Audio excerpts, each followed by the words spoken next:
नया ma'am school की बस ट्रैफिक सिग्नल पर खड़ी थी और 6 साल का आयुष समझो ड्राइवर भैया के सर पर। गर्मी का दिन था। एक हाथ में लाल रंग की वाटर बोतल, दूसरे में सफ़ेद रंग का टिफिन बॉक्स, पीछे स्कूल बैग। सफ़ेद पैंट से बाहर निकली सफ़ेद शर्ट, बाल बिखरे हुए लेकिन आंखों में चमक। उसने कहा, ड्राइवर भैया जल्दी चलो ना।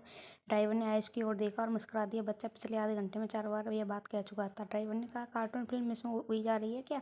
आयुष ने बड़ी गंभीरता से ना का इशारा किया। ड्राइवर ने फिर पूछा, सूसू आई है क्या? आयुष ने फिर कहा, ना। ड्राइवर ने कहा, भूख लगी है? हाँ। आयुष ने ना। फिर ऐसी क्या इमरजेंसी है भैया? ड्राइवर ने कहा, ट्रैफिक सिग्नल हरा हुआ। गाड़ी चल पड़ी। 10 मिनट में आयुष का बस स्टॉप आ गया। रोज की तरह आया उसे लेने के लिए पहुंची हुई थी। वो घर की ओर चले तो आयुष इतनी तेजी से आगे चलने लगा जैसे पता नहीं इमरजेंसी आ गई हो। 5 मिनट में वो दौड़ता हाँफता अपने 3rd फ्लोर के फ्लैट की सीढ़ियों पर था। घंटी बजाई लगातार कई बार बजाने लगा। इसकी आदत से उसके पापा बड़े परेशान रहते थे। रोज कहते थे, ऑर्केस्ट्रा पार्टी में है वो जो यहाँ कीबोर्ड बजा रहे हो। उसकी माँ रागिनी खोला 7 महीने से प्रेग्नेंट थी। आयुष ने बैग सोफे पर डाला, टिफिन बॉक्स और पानी की बोतल अच्छे बच्चे की तरह किचन में रखी और टाई गंदे बच्चे की तरह सोफे पर फेंक दी। फिर माँ से लिपट गया। बोला, बताओ ना, तुम्हारे कारण मैं कितनी जल्दी आया स्कूल से आया। रागिनी ने कहा, अच्छा अच्छा, आराम से, तुझे बताया ना आजकल मम्मा से ज़्यादा चिपकना नहीं। रागिनी सोफे पर बैठ गई और बगल की मेज पर रखे बड़े से लिफाफे से मेडिकल रिपोर्ट निकालने लगी। ये देख, डॉक्टर अंकल ने ये दिया है, ने कहा और आयुष की छोटी-छोटी उंगलियों को अपनी सोनोग्राफी रिपोर्ट पर बनी एक सफ़ेद आकृति के ऊपर फैलाने लगा। इसको तो जैसे किसी खजाने की झलक मिल गई। उसने कहा, कब? रागिनी ने कहा, 2 महीने बाद, 5 जुलाई को। आयुष उठा, अपने हाथ फैलाए, पूरे घर में एरोप्लेन बनकर मंडराने लगा। जोर-जोर से गाता जा रहा था, मेरे घर एक काका आने वाला है।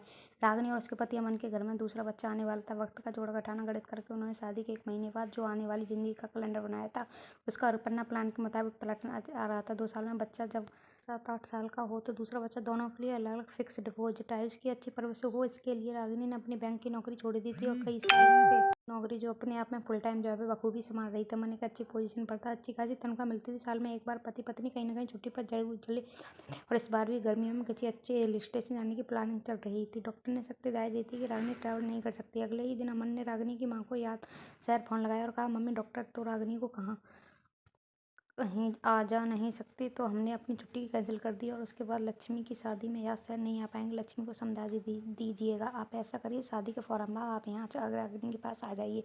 हाँ माँ, पापा से कहिए 2-3 पेटी लीची और आम जरूर पैक करवा दें। या इसको खाने को नहीं मिले तो वो मुझे खा जाएगा। रागिनी मम्मी ने कहा, ठीक है, और वैसे भी तो गोद भराई होने वाली है। और रागिनी और अमन फिर से वही पुराने 20 मिनट बनते जा रहे थे। स्कूल की छुट्टी का वक्त था और प्लेटफॉर्म पर बैठने की जगह नहीं थी। वैसे भी अमन अगर बैठना चाहता तो आयुष उसे बैठने नहीं देता। वो रेलवे स्टेशन पर वो संभालने के बाद पहली बार आया था, बहुत खुश था। उसका नानी थी। अमन ने रागिनी की मम्मी से कहा कि वो फ्लाइट की टिकट भेज रहा है, पर आप तो जानते हैं कि इन सब मामलों माँ बाप बच्चों की सुनते ही कहाँ। ट्रेन आई, नानी उतरी, आयुष को प्लेटफॉर्म पर ही चालू हो गया। हाथ फैलाए हवाई जहाज बनकर आता, मेरे घर एक काका आने वाला। रास्ते पर नानी से आने वाले बच्चे के बारे में ही बात करता रहा। ऐसा लग रहा था कि बच्चे के आने की खुशी माँ बाप से ज़्यादा आयुष को है और इसके अलावा कुछ करने की तैयारी नहीं था। जो उसके घर आता उससे आयुष अपना फेवरेट डिस्कशन शुरू कर देता और अंदर के कमरे में कागजों के ढेर ले आता जिसमें उसने सारी ड्राइंग बनाई थी।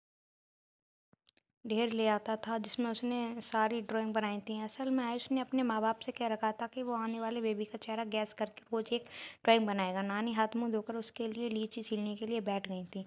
आयुष ने कहा, नानी, जब बेबी घर आएगा ना, मेरी इतनी सारी ड्राइंग अपनी फ़ोटो देखेगा तो बहुत हैप्पी हो जाएगा। फिर मैं रोज़ उसे अपने साथ पार्क में खेलने के लिए ले जाऊँगा और उसको अपनी बॉल दूँगा। उसको साथ स्कूल जाऊँगा, बिल्कुल नहीं मारूँगा। ऐसा लगता था जैसे आयुष भाई साहब ही सबसे बड़े अथॉरिटी हैं। रागिनी की माँ ने भी अपनी तैयारियां शुरू कर दी थी। वो बच्चे के लिए ऊन के मोजे बुनने लग गई थी। एक छोटा सा पालना खरीद लिया था और रागिनी के सामने बैठकर धार्मिक ग्रंथ पढ़ने लगी थी। लेकिन आयुष ने पालने को रिजेक्ट कर दिया था। वो अमन से जिद करके बंक बेड खरीदवा लाया था। कहता था कि वो नीचे वाले बेड पर सोएगा और बेबी ऊपर वाले में।